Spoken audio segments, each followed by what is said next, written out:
Here's a few things from single payer FAQ from the Physicians for National Health Program. Let's see.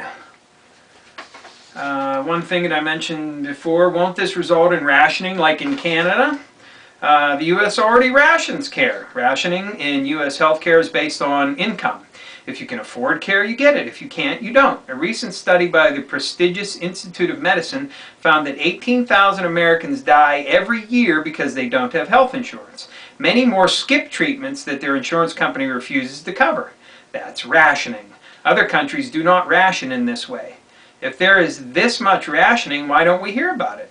And if other countries ration less, why do we hear about them? The answer is that their systems are publicly accountable and ours is not. Problems with their healthcare system are aired in public, ours are not. For example, in Canada, when waits for care emerged in the 1990s, Parliament hotly debated the causes and solutions. Most provinces have also established formal reporting systems on waiting lists, with wait times for each hospital posted on the internet. This public attention has led to recent falls in waits there. In U.S. healthcare, no one is ultimately accountable for how the system works. No one takes full responsibility. Rationing in our system is carried out covertly through financial pressure, forcing millions of individuals to forego care or to be shunted away by caregivers from services they can't pay for. That's one. Won't this just be another bureaucracy? The United States has the most bureaucratic healthcare system in the world. Over 31% of every healthcare dollar goes to paperwork, overhead, CEO salaries, profits, etc. Because the U.S. does not have a unified system that serves everyone, and instead has thousands of different insurance plans, each with its own marketing, paperwork, enrollment, premiums, and rules and regulations, our insurance system is both extremely complex and fragmented. The Medicare program operates with just 3% overhead, compared to 15% to 25% overhead at a typical HMO. Let's see. Why shouldn't we let people buy better health care if they can afford it? Whenever we allow the wealthy to buy better care or jump the queue, health care for the rest of us suffers. If the wealthy are forced to rely on the same health system as the poor, they will use their political power to assure that the health system is well funded. Conversely, programs for the poor become poor programs. For instance, because Medicaid doesn't serve the wealthy, the payment rates are low and many physicians refuse to see Medicaid patients. Now, this is one thing about the HR 676, you understand. Basic care, all medically necessary treatment would be mandated for everybody. Everybody has the exact same coverage when it comes to that. You understand? So in HR 676, they would make it so private insurance companies could not offer a product of insurance that delivers the same thing that the National Health Insurance Program would deliver.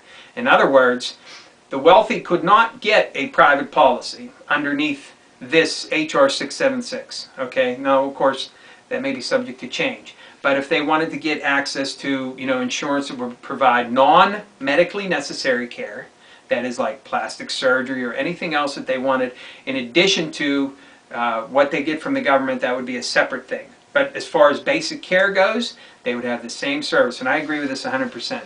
That if they're forced to use the exact same service as everybody else, then they would put their political power and their money into making sure that that system works just as well for them as it does for everybody else.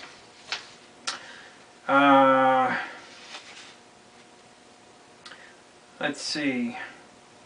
What will happen to all of the people who work for insurance companies?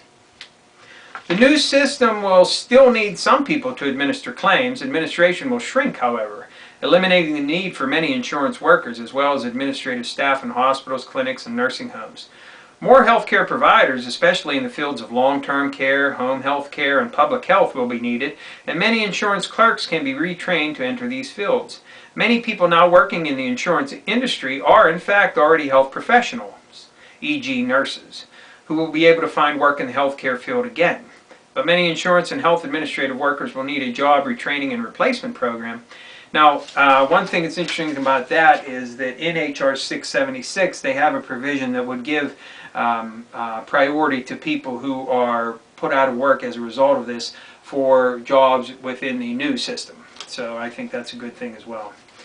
Let's see. What else do we have here? That might be interesting for me to go over. Let's see. Here's just a brief thing about single-payer national health insurance by the physicians for a national health plan. Single-payer national health insurance is a system in which a single public or quasi-public agency organizes health financing, but delivery of care remains largely private. Currently, the U.S. healthcare system is outrageously expensive, yet inadequate. Despite spending more than twice as much as the rest of the industrialized nations, $7,129 per capita, the United States performs poorly in comparison on major health indicators such as life expectancy, infant mortality, and immunization rates. Moreover, the other advanced nations provide comprehensive coverage to their entire populations, while the U.S. leaves 45.7 million completely uninsured and millions more inadequately covered. I'm not going to argue on the numbers here, just a little break from me. I know these numbers can be skewed a whole bunch of different ways, and a lot of these people may be illegal aliens and everything like that. The fact of the matter is there are a lot of people in the country who do not have health insurance, and that's what I'm trying to get there. The reason we spend more and get less than the rest of the world is because we have a patchwork system of for-profit payers. Private insurers necessarily waste health dollars on things that have nothing to do with care. Overhead, underwriting, billing, sales and marketing departments, as well as huge profits and exorbitant executive pay. Doctors and hospitals must maintain costly administrative staffs to deal with the bureaucracy. Combined, this needless administration consumes 1/3 of Americans' health dollars. Single-payer financing is the only way to recapture this wasted money. The potential savings on paperwork, more than $350 billion per year, are enough to provide comprehensive coverage to everyone without paying any more than we already do. Under a single-payer system, all Americans would be covered for all medically necessary services, including doctor, hospital, preventive, long-term care, mental health, reproductive health care, dental, vision, prescription drug, and medical supply costs. Patients would regain free choice of doctor and hospital, and doctors would regain autonomy over patient care. Physicians would be paid fee for service according to a negotiated formulary or receive salary from a hospital or nonprofit HMO group practice. Hospitals would receive a global budget for operating expenses. Health facilities and expensive equipment purchases would be managed by regional health planning boards. A single-payer system would be financed by eliminating private insurers and recapturing their administrative waste. Modest new taxes would replace premiums and out-of-pocket payments currently paid by individuals and businesses. Costs would be controlled through negotiated fees, global budgeting, and bulk purchasing. Just a brief overview on what single-payer is. So, anyway, something to think about. So that's where I stand, and that's what we can really do to have some reform in this country, is to embrace an actual reform of the system, rather than a patched together nonsense that President Obama and the Democrats in Congress are forcing through, and the Republicans for that matter, because any proposal that they have is just going to be for the aggrandizement of the industry itself and make sure everybody gets more and more money. So my thoughts on that subject. Hope you'll give it some time and thought, because it is an important issue. Thanks again.